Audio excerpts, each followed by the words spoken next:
In the mid-2010s, the rural town of Worley, Idaho, faced a crisis that threatened its very existence. With a population of just over 3,000, Worley had long been sustained by logging, agriculture, and a tight-knit sense of community. But as industries shifted and younger generations moved to cities, the town began to fade. Stores closed, schools consolidated, and then came the blow that nearly broke it. The announcement that the local hospital, a modest 24-bed facility, serving 5 surrounding counties, would shut down due to insurmountable debt and declining patient volume. For the residents of Worley, this wasn't just a medical issue. It was existential. The nearest alternative hospital was 72 miles away in Coeur d'Alene. For elderly patients, emergency care would become a death sentence. For pregnant women, childbirth meant hours of travel in winter storms. For families, it meant one more reason to leave. The closure sparked outrage, protests, and desperate fundraising efforts. A GoFund campaign raised $86,000 noble, but nowhere near the $3 million needed to stabilize operations. Local leaders pleaded with state officials, but with no immediate solution. The shutdown date loomed. What happened next seemed impossible, but it was real. It began with a phone call. In early 2018, Jeff Bezos received a letter from Dr. Evelyn Reed, the hospital's longtime chief physician. She didn't ask for a donation. She wrote about the people. The farmer who drove himself to the ER after a tractor accident. Because there was no ambulance service, the diabetic patient who walked 2 miles each week. For insulin injections, the newborn delivered in the back of a pickup truck. During a blizzard because the roads were impassable. She ended with a simple truth. This hospital isn't just a building. It's the heartbeat of a town. Bezos read the letter personally. Though known for his data-driven decisions, he also trusted intuition and human stories. He had grown up in Albuquerque, New Mexico, where small-town values shaped his early life. He understood that places like Worley weren't just dots on a map. They were homes. Instead of writing a check, he asked questions. He had his team contact Dr. Reed, review the hospital's finances, and assess the feasibility of a turnaround. What they found wasn't hopeless, just under-resourced. The staff was dedicated. The equipment was outdated but repairable. The community was willing to fight, but it needed investment, not charity, but sustainable support.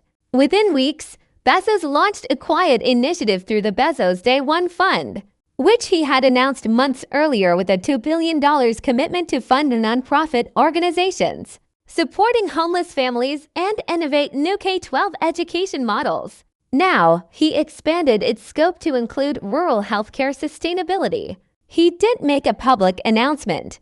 There were no press conferences, but through a network of regional health foundations, Amazon's corporate giving arm, and partnerships with telemedicine providers, he funneled $4.2 million into the Worley Medical Center.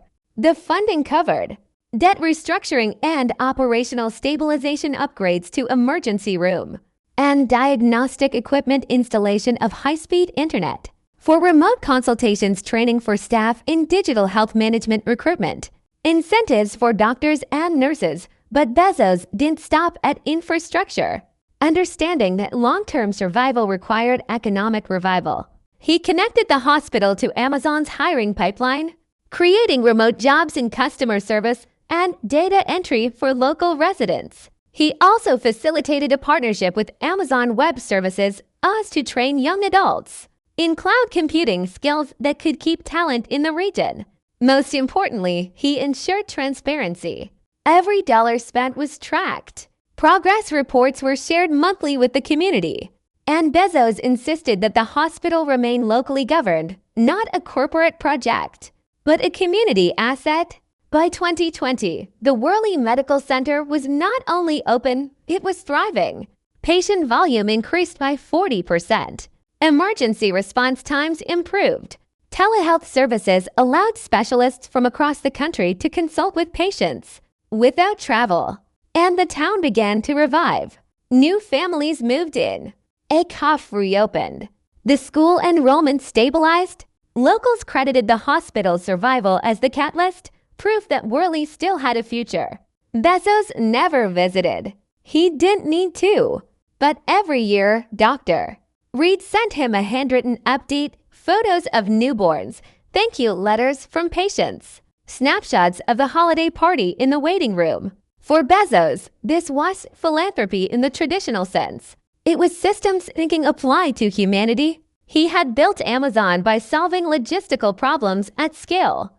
Now, he applied the same logic to social challenges. Identify bottlenecks, remove friction, empower local actors, and measure outcomes. And for the people of Worley, the richest man in the world hadn't just saved their hospital. He had restored their dignity.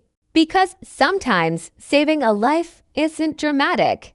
It's ensuring an ambulance can arrive in time, that a child gets vaccinated, that an elder doesn't die alone on a snowy road.